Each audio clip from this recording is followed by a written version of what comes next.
এক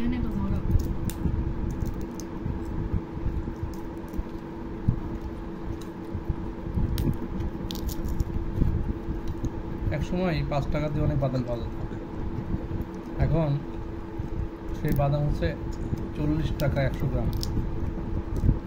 আমরা যখন ছাত্র ছিলাম 5 টাকার বাদাম দিয়ে আমরা করতাম বাদাম পার্টি, আর এখন 5 টাকার বাদাম দেবে না। তারপরেও আলহামদুলিল্লাহ বাদামের সেই স্বাদ অপরিবর্তন। সাথে রয়েছে চমৎকার সুন্দর টেস্টি ব্ল্যাক সল্ট। বাদামের সাইজও সুন্দর, এটা দেশি বাদাম।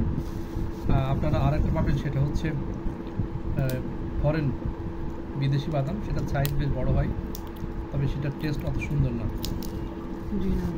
এটা হচ্ছে পুষ্টিতে ভরপুর, বিশেষ করে প্রোটিনের একটা খুব চমৎকার সোর্স হলো এই বাদাম।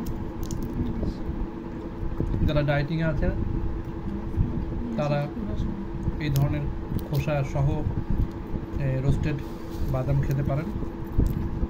অনেকে আবার বাদাম ছিলে তেলে ভেজে সেটা খান, তো সেটা আসলে স্বাস্থ্যের জন্য একটুখানি ঝুঁকিপূর্ণ, কারণ এর মধ্যে রয়েছে বাড়তি তেল।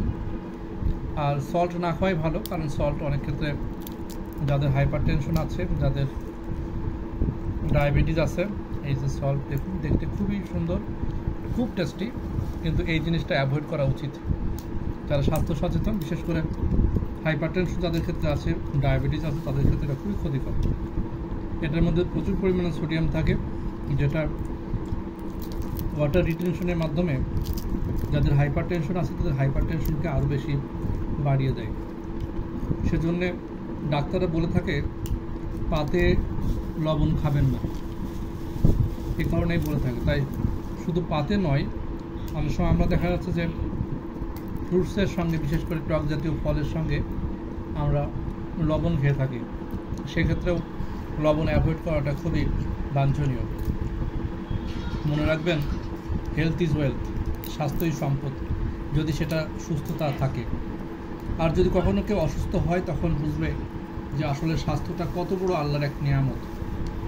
আমরা স্বাস্থ্য যে কত বড় আল্লাহর নিয়ামত সেটা অনুধাবন করার জন্যে মাঝে মাঝে আসলে অসুস্থ আত্মীয় স্বজন, অসুস্থ রোগী, বন্ধুবান্ধব, এদের খোঁজখবর নেওয়া উচিত, হাসপাতালে যাওয়া উচিত। তাহলে বোঝা যাবে যে আসলে জীবনটা কতটা ভালো আছেন আপনি। আসুন আমরা আল্লাহ শুকরিয়া আদায় করি আল্লাহর এই সুস্থতা নিয়ামতের জন্যে। আলহামদুলিল্লাহ, আলহামদুলিল্লাহ, আলহামদুলিল্লাহ। আজকে এই পর্যন্তই। ভিডিওটি কেমন লাগলো কমেন্ট করে জানাবেন। আসসালামু আলাইকুম।